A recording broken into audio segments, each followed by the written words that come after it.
رب اشرح لی صدری ویسر لی امری واحلل عقدۃ من لسانی یفقہوا قولی۔ سورہ انعام آیت نمبر 141۔ سوال جواب۔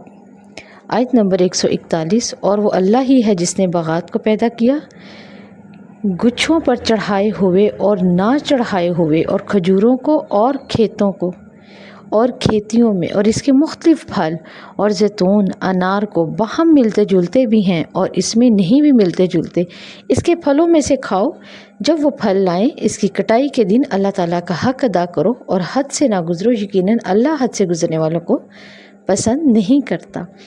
اس آیت کے توسط سے ہمیں معلوم ہوا اللہ رب العزت نے کثرت کے ساتھ ہر چیز کو ایک اندازے پر پیدا کیا ہے، اور وہ اس امر کی طرف بھی اشارہ ہے اس آیت میں کہ اللہ تعالیٰ نے بندوں کو سکھایا کہ وہ پودوں اور چھتریوں کو کیسے چڑھائیں اور کیسے ان کی پرورش کریں۔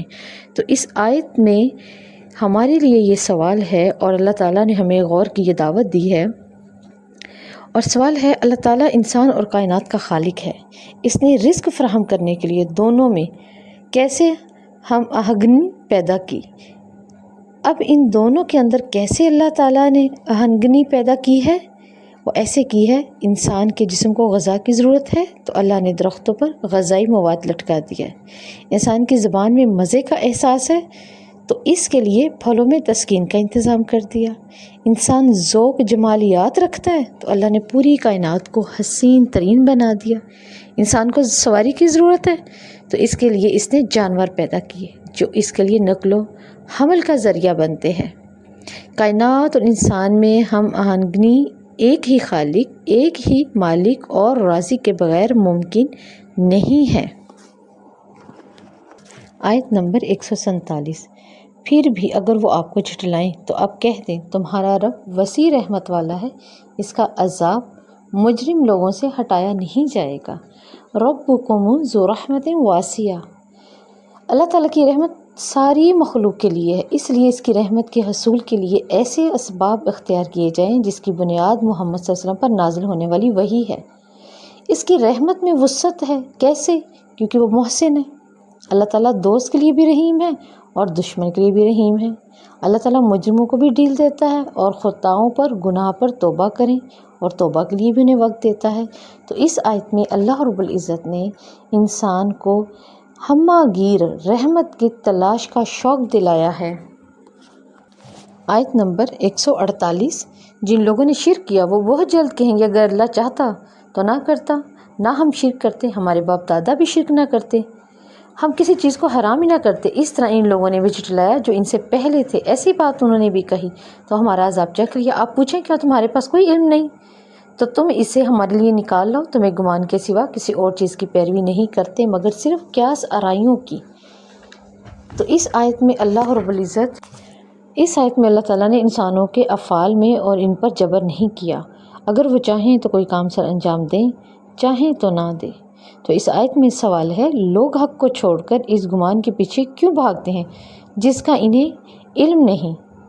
تو جواب اس آیت میں ہی ہے، حق کی دعوت اپنے ماحول میں نہیں ہوتی ہے۔ ایک طرف وہ دین ہوتا ہے جو معاشرے پر غالب ہوتا ہے، اپنے غلبے کی وجہ سے وہ مقبول بھی ہو جاتا ہے، اور دوسری طرف سچا دین جب اتنی مقبولیت حاصل نہیں کر سکتا تو لوگ یہ سوچ لیتے ہیں کہ اس دین کے نہ پھیلنے میں اللہ ہی کی مرضی شامل ہے اور رواج عام کو دنیا میں بلند مقام حاصل ہے، تو یہی اللہ تعالیٰ کی مرضی ہے۔ پھر رواج عام کی وجہ سے لوگ حق کو چھوڑتے ہیں اور گمان کے پیچھے لگ جاتے ہیں۔ آیت نمبر 151۔ 151 میں اللہ تعالیٰ کہتے ہیں آپ کہہ دیں آؤ میں پڑھ کر سناتا ہوں جو تمہارے رب نے تم پر حرام کیا، یہ کہ تم اس کے ساتھ کسی چیز کو شریک نہ ٹھہراؤ، اور والدین کے ساتھ نیک سلوک کرو، اپنی اولاد کو مفلسی کے ڈر سے قتل نہ کرو، ہم تمہیں بھی رزق دیتے ہیں انہیں بھی دیتے ہیں، بے حیائی کے بھی قریب نہ جاؤ، ان میں جو ظاہر ہو پوشیدہ ہو، اللہ تعالیٰ نے حرام ٹھہرایا ہے جس کو، اسے ناحق قتل نہ کرو، اللہ تعالیٰ نے اس کا تمہیں تاکیدی حکم دیا تاکہ تم سمجھو۔ اس آیت میں اللہ تعالیٰ کی عائد کردہ پابندیوں سے انسانوں کو کیا فائدہ حاصل ہوتا ہے؟ تو اس آیت میں جواب ہے اللہ تعالیٰ کے حرام سے یعنی اس کی عائد کردہ پابندیوں سے انسان کو توحید کی روشنی ملتی ہے، ان کے رابطے اجتماعی طور پر مضبوط ہوتے ہیں۔ آیت نمبر 155۔ وَهَذَا كِتَابٌ أَنزَلْنَاهُ مُبَارَكٌ فَاتَّبِعُوهُ وَاتَّقُوا لَعَلَّكُمْ تُرْحَمُونَ، اور یہ ایک بابرکت کتاب ہے جس کو ہم نے نازل کیا، چنانچہ تم اس کی پیروی کرو اور اللہ تعالیٰ سے ڈر جاؤ تاکہ تم پر رحم کیا جائے۔ اس آیت میں ہمیں معلوم ہوا کہ اللہ تعالیٰ انسان سے کیا چاہتے ہیں۔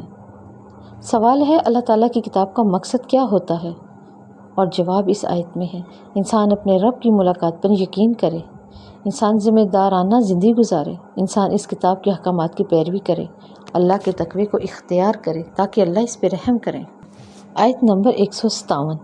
آیت نمبر 157 میں اللہ رب العزت ہم سے یہ سوال کرتے ہیں کہ سب سے بڑا ظالم کون ہے؟ تو آیت ہی کی توسط سے معلوم ہوا کافر دل سے جھٹلاتا ہے اور اعضاء سے عمل کو ترک کر دیتا ہے۔ وہ ظالم ہے جنہوں نے خود بھی قرآن مجید سے فائدہ نہیں اٹھایا اور رسول اللہ کی پیروی بھی نہیں کی، بلکہ لوگوں کو بھی اس نیک کام سے روکا، خود بھی کتاب سے منہ موڑا اور لوگوں کو بھی اس تک آنے سے روکا، جیسے کہ اللہ رب العزت قرآن میں فرماتے ہیں، اور وہ اس سے لوگوں کو روکتے ہیں، خود بھی رکتے ہیں، اپنی جانوں کے سوا کسی کو ہلاک نہیں کرتے اور وہ شعور بھی نہیں رکھتے۔ آیت نمبر 157 میں سوال ہے قرآن مجید کو اللہ تعالیٰ نے دلیل بنا کر بھیجا، دلیل انسان کے حق میں کیسے ہدایت اور رحمت بنتی ہے؟ تو جواب اس آیت میں ہے اللہ تعالیٰ نے انسان کے سوا کائنات کی ہر مخلوق کو جبراً اپنے حقوق کا پابند بنایا ہے۔ آیت نمبر 160۔ اللہ رب العزت فرماتے ہیں جو کوئی نیکی لے کر آئے گا تو اس کے لیے اس سے بہتر اجر ہوگا، اور جو برائی لے کر آئے گا تو اسی ہی کے بدلے میں، اور وہاں پر لوگ ظلم نہیں کیے جائیں گے، یعنی اللہ کی طرف سے ظلم نہیں کیا جائے گا۔ تو آیت نمبر 160 میں سوال ہے اللہ تعالیٰ نیکی کا اجر 10 گنا دیتے ہیں، اس کی حکمت واضح کریں۔ تو آیت کے اندر جواب ہے نیکی کے لیے انسان کو اپنے نفس سے لڑنا پڑتا ہے، یہ اللہ کی حکمت ہے۔ انسان کو مخالف ماحول میں صبر اور قربانی کا ثبوت دینا پڑتا ہے، یہ دگنا اجر ہے۔ نیکی پر مشقت عمل ہے اور اس لیے اجر بھی دگنا ہے۔ آیت نمبر 160 میں برائی کا بدلہ برائی کا برابر ہے، اس کی کیا حکمت ہے کہ برائی کا بدلہ بھی برابر کا ہے؟ تو جواب یہ ہے برائی کرنا دراصل اللہ تعالیٰ کے راستے کو چھوڑنا ہے، اگرچہ یہ جرم ہے لیکن یہ اللہ تعالیٰ کی بردباری ہے کہ وہ اتنی سزا دیتا ہے جتنا جرم کیا ہو۔ آیت نمبر 162 میں اِنَّ صَلَاتِي وَنُسُكِي وَمَحْيَايَ وَمَمَاتِي لِلَّهِ رَبِّ الْعَالَمِينَ، آپ کہتے بے شک میری نماز، میری قربانی، میرا جینا اور میرا مرنا اللہ ہی کے لیے ہے۔ اس آیت میں ہمیں کیا سبق دیا؟ اس آیت نے ہمیں یہ سبق دیا اخلاص کے ساتھ عبادت اللہ کا حکم ہے۔ تو آیت میں سوال ہے جو شخص اللہ تعالیٰ کی رحمت پانا چاہتا ہے اسے کیا کرنا چاہیے؟ جو شخص اللہ تعالیٰ کی رحمت پانا چاہتا ہے اسے اپنی عبادت کو اللہ کے لیے خاص کرنا پڑے گا، اسے قربانی کی سطح پر آ کر اللہ سے تعلق قائم کرنا ہوگا، اسے اللہ کے لیے جینا ہوگا اور اس کو صرف اللہ ہی کے لیے مرنا ہوگا۔ آیت نمبر 165 کے آیت کے آخر میں اللہ رب العزت فرماتے ہیں اِنَّ رَبَّكَ سَرِيعُ الْحِسَابِ، اللہ بہت جلد سزا دینے والا ہے، اور ساتھ ہی فرماتے ہیں وَإِنَّهُ لَغَفُورٌ رَحِيمٌ، تو بلا شبہ اللہ تعالیٰ بہت بخشنے والا ہے۔ اس سے کیا مراد ہے؟ اللہ تعالیٰ ایمان والوں اور نیک عمل کرنے والوں اور گناہوں سے توبہ کرنے والوں اور پلٹ کر آنے والوں کے لیے مہربان ہے۔ اور اس آیت کے حوالے سے حدیث میں ہے آپ صلی اللہ علیہ وسلم نے فرمایا جب اللہ تعالیٰ نے مخلوق کو پیدا فرمایا تو ایک کتاب میں جو اس کے عرش کے اوپر ہے یہ لکھ دیا میری رحمت میرے غضب پر غالب ہے۔